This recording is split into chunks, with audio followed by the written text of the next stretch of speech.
여러분, 인공지능, 자율주행, 디지털 헬스케어, 생각만 해도 정말 설레지 않나요?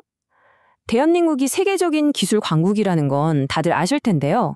근데 좀 이상하죠. 왜 우리는 이런 최첨단 기술로 만든 서비스들을 일상에서 쉽게 만나보지 못하는 걸까요? 오늘 분석에서는 바로 이 보이지 않는 족쇄, 낡은 규제가 어떻게 대한민국의 혁신을 꽉 가로막고 있는지 그 핵심을 한번 파헤쳐보겠습니다. 자, 이 한 문장이 지금의 상황을 딱 말해줍니다. 우리가 상상하는 미래 도시의 모습 중 하나가 바로 자율주행 배달 로봇이잖아요. 기술은 이미 다 준비가 됐거든요. 그런데 이 로봇들은 아직도 우리 집 앞 보도를 달리지 못하고 있습니다. 왜냐고요? 바로 법 때문이죠. 이것이 바로 오늘 우리가 풀어야 할 진짜 핵심적인 질문입니다. 아니, 기술은 저만치 앞서서 달려가는데 왜 법과 제도는 항상 그 뒤를 따라가기에도 벅찬 걸까요? 그 이유를 지금부터 한번 깊이 들여다보겠습니다. 자, 첫 번째 파트에서는요, 이 문제의 근본적인 원인이 뭔지부터 진단해 보겠습니다. 이 보이지 않는 장애물의 정체는 과연 무엇일까요? 바로 규제의 지체 현상입니다. 말이 좀 어려운데요. 제가 아주 쉽게 설명해 드릴게요. 우리 손에는 지금 최신 스마트폰이 들려 있는데 법은 여전히 옛날 유선 전화기 시절에 머물러 있는 것과 똑같습니다. 기술은 정말 빛의 속도로 변하는데 법규는 거북이 걸음으로 겨우 따라오고 있는 거죠. 다시 그 배달 로봇 이야기로 돌아와 보죠. 지금 우리나라 도로교통법상 이 로봇은 자동차 같은 차량으로 분류되지도 않고요. 그렇다고 사람인 보행자로 인정받지도 못합니다.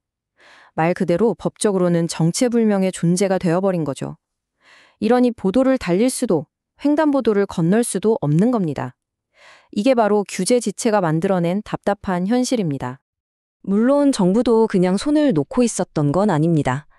다음 파트에서는 이 문제를 해결하기 위해 지금까지 어떤 노력들을 해왔는지, 그리고 왜 그 노력들이 기대만큼의 성과를 내지 못했는지 한번 살펴보겠습니다.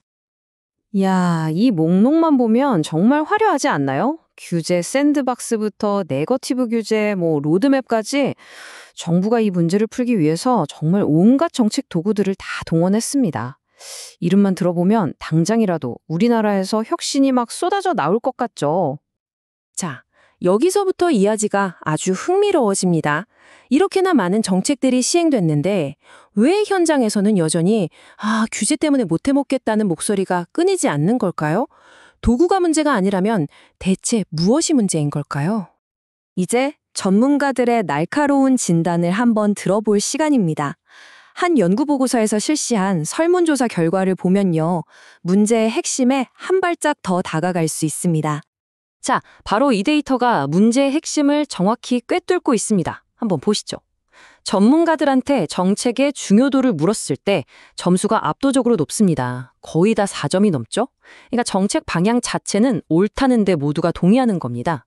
하지만 실제 성과에 대한 만족도를 한번 보세요. 점수가 정말 처참한 수준입니다. 3점은커녕 2점대에 머물러 있잖아요. 특히 저 네거티브 규제를 보면 기대와 현실의 격차가 무려 마이너스 2.31점이나 됩니다. 이건 그냥 좀 아쉽다는 수준이 아니에요. 시스템이 제대로 작동하지 않고 있다는 명백한 증거입니다. 결론은 아주 명확합니다. 우리는 최고의 연장을 모두 갖춰놓고도 정작 집은 짓지 못하는 목수와 같은 상황에 처해 있는 겁니다.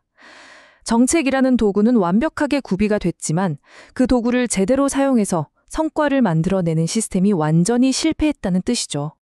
그럼 도대체 왜 실패하고 있는 걸까요? 전문가들은 구체적인 이유들을 딱딱 짚어냅니다. 일단 시범 사업만 반복하고 실제 법 개정으로는 이어지지 않는다는 것. 또 부처마다 따로 놀면서 효율이 뚝뚝 떨어진다는 점. 그리고 공무원들이 혹시 모를 책임 때문에 혁신보다는 안정을 택하는 소극적인 태도. 게다가 새로운 산업과 기존 산업의 갈등을 해결할 방법이 없다는 것까지. 한마디로 시스템 전체가 삐걱거리고 있다는 진단입니다. 자, 그렇다면 해법은 없는 걸까요? 아닙니다. 보고서가 아주 새롭고 또 굉장히 과감한 해법을 하나 제시하는데요. 지금부터 소개해드리겠습니다. 이건 기존의 방식을 조금 고치는 수준이 아니에요. 아예 판을, 게임의 규칙을 완전히 새로 짜는 접근법입니다. 그 이름은 바로 신산업 글로벌 규제 챌린지입니다. 이건 단순히 규제를 풀자는 게 아니고요. 규제를 바라보는 관점 자체를 180도 바꾸자는 겁니다. 우리 규제가 왜 미국이나 유럽의 기준보다 더 엄격해야 하는가? 이 질문에 대한 답을 정부가 직접 증명하게 만드는 거죠. 즉, 우리 규제의 기준을 국내용이 아닌 글로벌 스탠다드로 바꾸는 겁니다.